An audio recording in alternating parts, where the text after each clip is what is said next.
우리 함께 읽은 본문의 말씀을 가지고 함께 걷는 이야기라는 제목으로 말씀을 나누도록 하겠습니다. 오늘 본문의 이야기는 다윗이 왕으로 등극하던 때를 기록하고 있습니다. 이 난공불락이라 불리던 예루살렘을 차지하면서 그가 이스라엘의 왕으로 등극하는 이야기입니다. 왕이 된 다윗을 성경은 이렇게 표현하고 있습니다. 오늘 10절 하반절에서 보면은 다윗이 점점 강성하여 가니라라고 표현하고 있습니다. 이 대목을 보면은 저는 한편의 동화 같은 표현이다라는 생각이 좀 듭니다. 우리의 동화의 마지막이 대체로 어떤지 혹시 기억이 나십니까? 그리고 행복하게 살았습니다 라는 식으로 이제 맞춰지죠. 해피엔딩으로 마무리되는 이 동화의 마지막 구절처럼 읽히기도 합니다. 다윗이 그 인생의 어떤 여러 여정을 거치고 예루살렘 성을 무너뜨리고 다윗이 점점 강성하여 가니라 라는 이 표현 대목이 그가 여러 고난과 역경을 이뤄내고 마침내 왕이 되어 태평성대를 이루었다라고 하면서 마치 이야기를 맞춰도 이상하지 않은 그런 표현처럼 보이기도 합니다. 이러한 점에서 사무엘하 5장은 해피엔딩으로 마치는 이야기의 한 장면처럼 느껴질 수도 있습니다. 우리가 다윗의 어떤 지난 시간들, 그의 젊은 시절들을 대략 알고 있습니다. 그는 우리가 흔히 하는 표현처럼 꽃길만 걸은 사람이 절대 아니었습니다.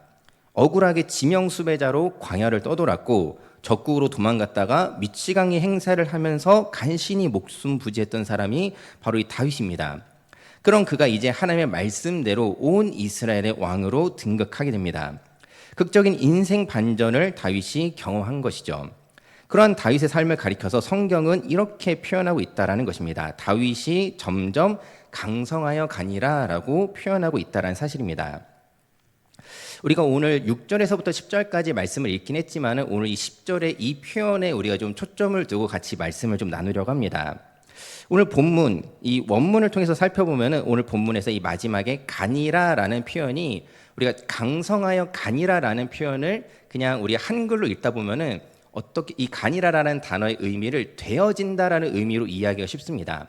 점점 강성하게 되어진다라고 이해하기 쉬운 표현인데 이 원어를 보면은 어떤 것이 되어지다라는 의미보다는 걸어가다라는 의미의 단어입니다. 우리가 뭐 멀리 갈 것도 없이 사무엘하 5장 6절을 보면은 앞에 내용이 이런 내용이었죠. 왕과 그의 부하들이 예루살렘으로 가서 그 땅 주민 여부스 사람을 치려하매라고 합니다. 여기서 이 가서라는 것은 그곳으로 향해서 움직였다라는 거죠. 그곳을 향해서 걸어갔다라는 의미입니다. 이 가서와 10절 하반절의 가니라가 원어를 보면은 같은 단어를 기록하고 있습니다. 즉 이 5장 10절의 말씀을 조금 그 원문의 의미를 살려서 읽어보자면은 다윗이 걸어갈수록 점점 강성해졌다라고도 읽을 수 있다라는 것이죠.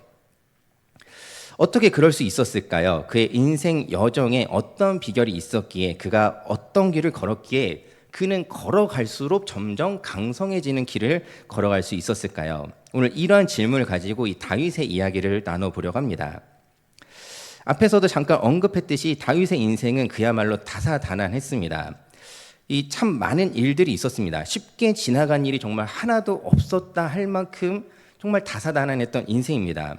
우리가 성경을 통해서 읽어보는 이 다윗의 이야기 중에 뭔가가 쉽게 되는 일이 정말 찾아보기가 힘듭니다.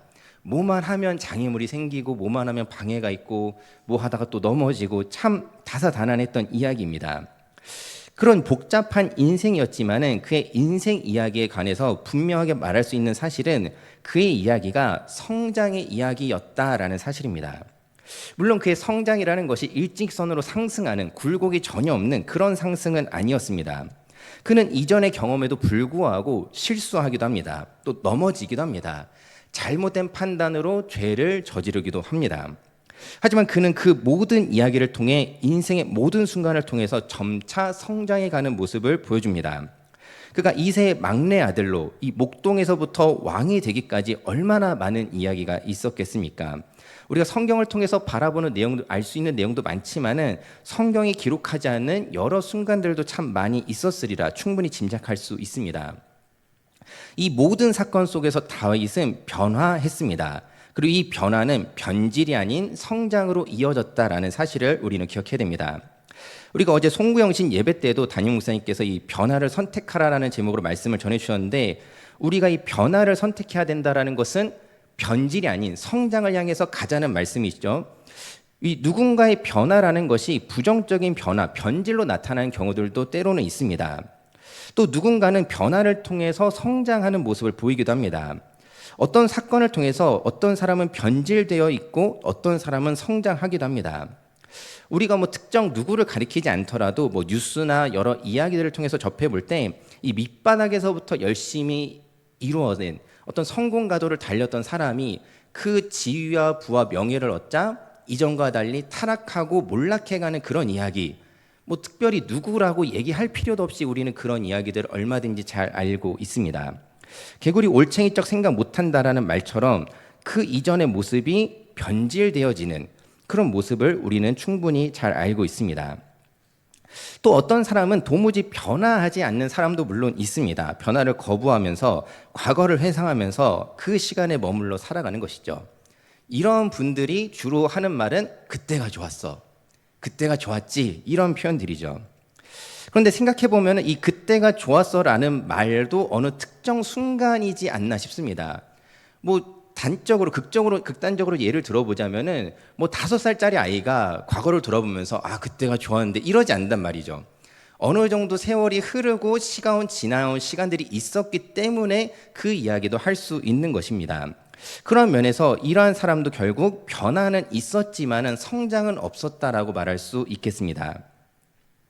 그리고 이러한 변화라는 것은 우리 개인에게만 찾아오지 않습니다. 이 사회와 시대도 참 많이 변하지 않았나 싶습니다.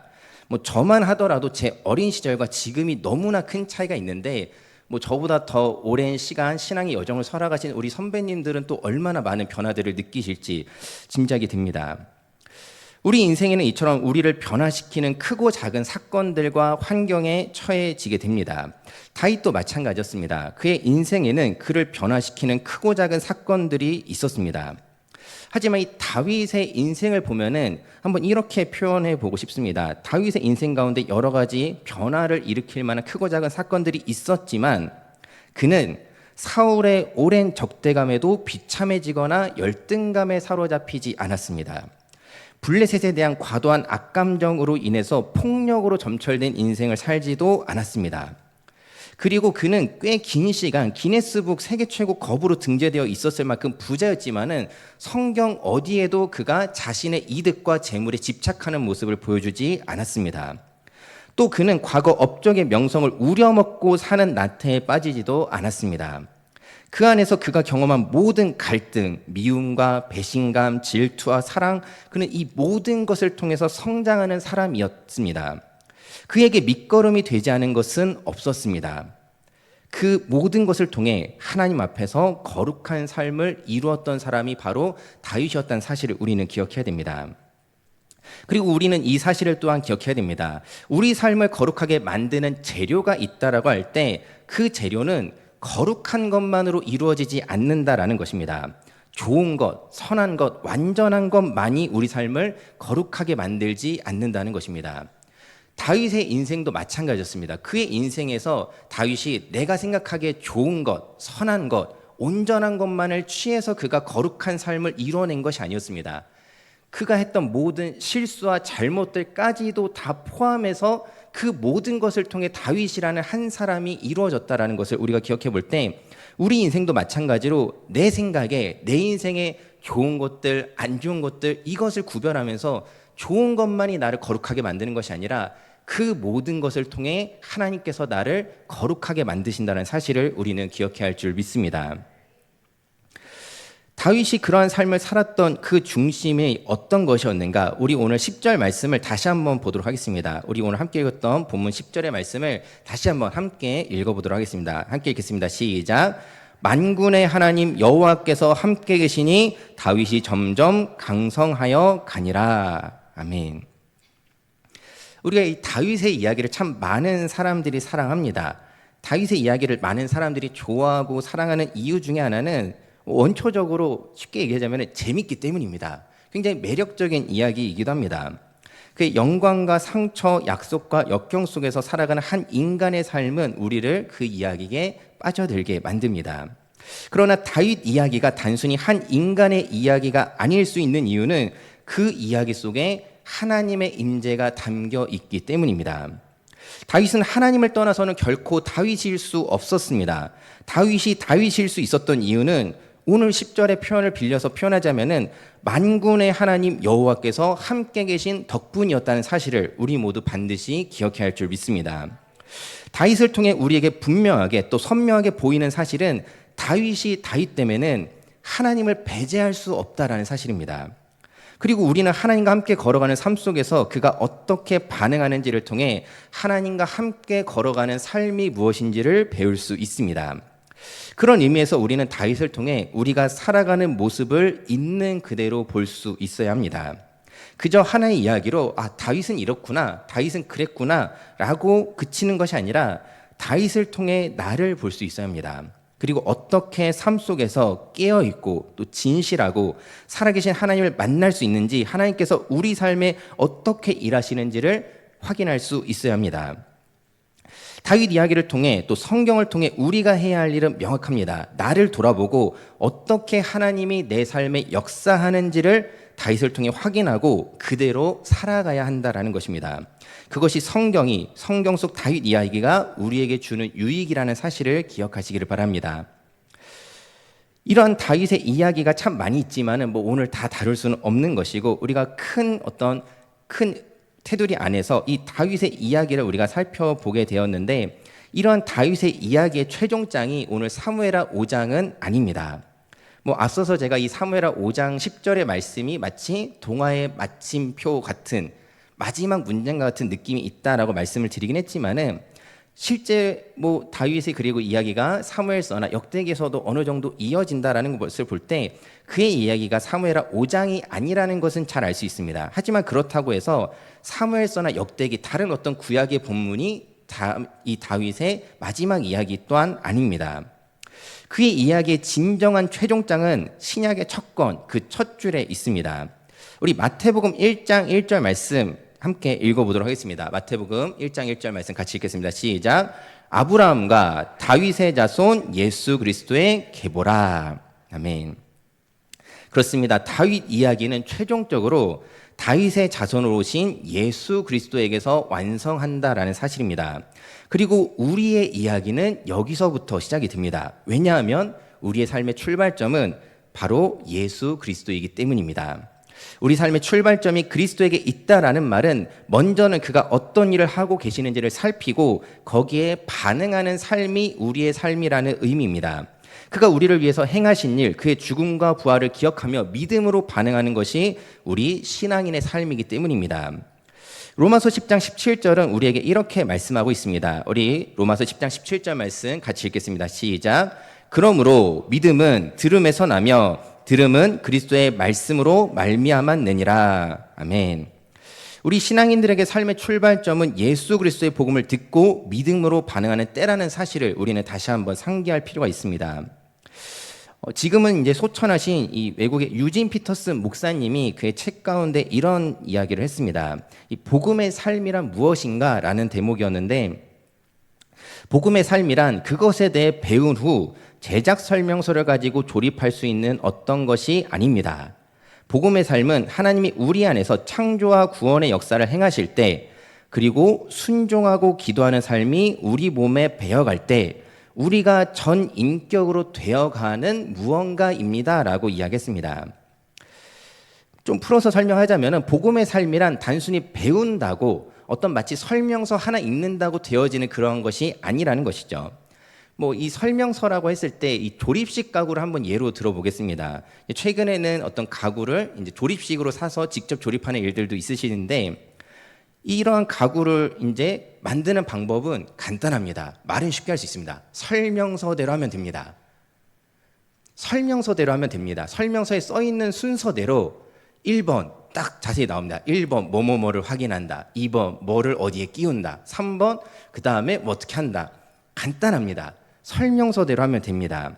여기에 있어서 이 가구를 만든다고 할 때, 이 가구를 만들 때 이것을 만드는 사람의 인격은 조금도 중요하지 않습니다. 이 가구를 완성하는 데 있어서 그 사람의 인격이 어떠한지는 사실 중요하지 않습니다. 그 사람이 선한 사람이든 악한 사람이든 아니면 선한 마음으로 조립하든 악한 마음으로 조립하든 설명서대로 했으면은 가구는 만들 수 있습니다. 이 복음의 삶이라는 것을 이 유진 피터슨 목사님이 마치 그런 설명서대로 한다고 되는 게 아니다라는 말은 이런 것입니다. 설명서대로 해도 되는 것이라면은 우리의 마음이 중요하지 않다라는 것이죠. 내가 이 복음의 삶을 살기 위해서 필요한 것은 그냥 설명서 몇 줄이 전부인 것입니다. 거기에 내가 어떤 마음인지, 거기에 나의 순종과 헌신과 충성은 전혀 조금도 중요하지 않습니다. 그냥 문자 그대로 행할 수만 있으면 된다라는 것이죠. 하지만 그렇지 않다라는 것입니다. 복음의 삶이란 그렇게 단순한 것이 아니라는 사실입니다. 복음의 삶이란 무엇이냐면은 우리가 하나님의 역사에 순종하며 살아감으로써 서서히 이루어지는 변화되는 삶을 말하는 것입니다. 하나님의 우리 안에서 당신의 역사를 이루실 때 우리가 그 역사에 반응해서 순종하고 기도할 때 그 기도하는 삶이 그리고 우리의 몸에 점점 배어가면서 하나님이 역사하실 때마다 내가 하나님께 순종으로 반응하고 기도로서 반응하기 시작될 때 우리의 삶이 그렇게 이루어지는 것, 그렇게 해서 만들어진 어떤 결과물이 아니라 내가 서서히 순종해 가고 서서히 기도해 가는, 서서히 내 안에 하나님의 말씀이 배어가는 것 그 자체가 복음의 삶이라는 것입니다. 오늘 우리가 함께 나눈 다윗의 삶이 그러합니다. 그는 하나님께서 그의 삶에서 일하실 때, 역사하실 때 기도와 순종으로 나아가며 전인격적인 변화를 이루었던 사람입니다. 변화로 복음의 삶을, 거룩한 삶을 이루어낸 것이 아니라 전인격적인 변화를 하나님과 함께 걸어가며 이루어내는 그 과정이 거룩한 삶이었다라는 것입니다. 우리도 마찬가지인 줄 믿습니다.